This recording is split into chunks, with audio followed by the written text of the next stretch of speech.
Hello, and welcome to our first video, walking through Luther's Small Catechism. I am Pastor Garrett Elford. I serve as pastor at Christ Lutheran Church in Eden Prairie, Minnesota. It is an honor and a privilege to walk through the Catechism with you. We will go through all the different parts of the Catechism in these videos. Each video is aimed to be between 5 and 7 minutes long. This first video will help us to dive in, although we won't be able to get into all that we would want to get into today. So you got to keep watching the other videos so that you can gain all the insights from Luther's Small Catechism that is there for us to gain. So Luther's Small Catechism is divided into 6 parts. Martin Luther wrote this to have 6 sections. Here are the sections. First, there's the 10 Commandments, then there's the Creed, followed by the Lord's Prayer, then also baptism, then confession, and finally the Lord's Supper. These are the 6 parts of Luther's Small Catechism, and it's going to be very helpful for us as we go through all of this, because each of these is going to give us strength and encourage our faith and help us to understand God better. Today, we are going to start on the 10 Commandments, which are like 10 really important rules. Now, when I hit someone in anger, instead of calming down and using my words, you know what? I feel bad about it. I bet you would too. You'd feel bad about doing that. In fact, that's why I might act out with my anger, because a part of me feels guilty for the anger I have, because I know that it is wrong.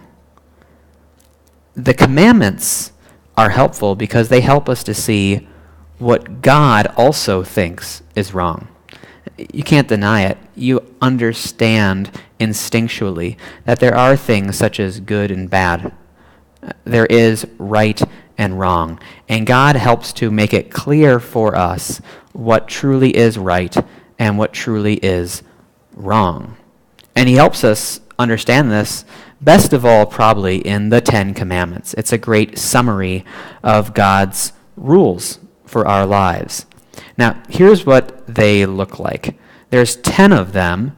Notice how I have it divided up here in a left half that has the first 3 commandments, and the right half has the remaining 7 commandments.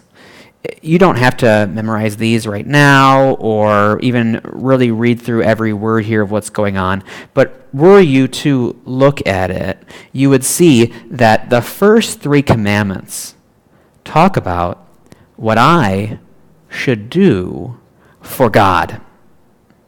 And then the final 7 commandments, they tell us what we should do for other people, what we should do for one another. Just notice that division. This is how the 10 Commandments have usually been divided up. The first 3 and the final 7. The first 3 say what I should do for God, and the final 7 say what I should do for other people. And there's some really good insights to gain from this, and this is what the rest of this video will go through just for the next couple minutes. The first thing that this tells us is that God is the most important person. He should be our number one.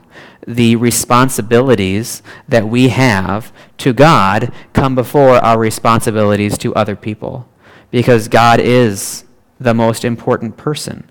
Of course, he created the world, and he's been watching over the world, and he will decide what happens to us in the end.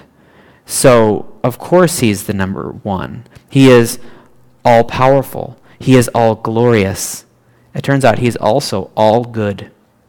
God comes first. He's most important. Now, there's a second insight we get, other than just that God is our number one. Another thing is that our love for other people, actually following those things on the right half, our love for other people, it flows from our love for God. If we have straight our love for God, then we will easily be able to keep straight our love for other people. There's an order there. Love for other people, it flows from first our love for God. All right, so we have 2 insights so far. One more for you. Here's what it is. Look at the size of those 2 lists. There's the first 3, and then the remaining 7. It feels like there actually is a bit of an emphasis on our relationships with other people, even though God comes first. Here's the insight. So many of our decisions are not directly about our relationship with God, but they are about our relationships with other people. So many decisions that we make day by day are relating to how we talk and act with and around other people. You see, your relationships with your family and your friends, those relationships are your soul's daily battleground. So it really matters how you interact with other people and how you live your life out there in the world, because it is something that God talks about a lot. Also, that love flows from your love for God, and ultimately, you will be showing your commitment to God by following all of these things. All right, that is it for this lesson. We will dive into the first commandment next time. A quick home activity, something that you can do at home on your own or with your family. Read through this one chapter of the Bible. Actually, it's just a part of a chapter, Matthew 25, verses 31 through 40. And in this chapter, you will see what the God who saves you says about the last day of the world. So these are some pretty important verses.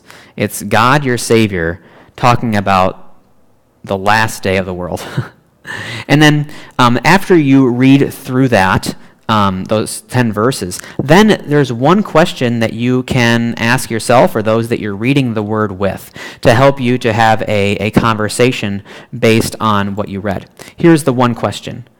What kinds of things does Jesus want us to do? So just that one question, what kinds of things does Jesus want us to do? That's your home activity. I leave that to you to do with that as you see fit, and I look forward to presenting more of Luther's Small Catechism to you next time. God bless.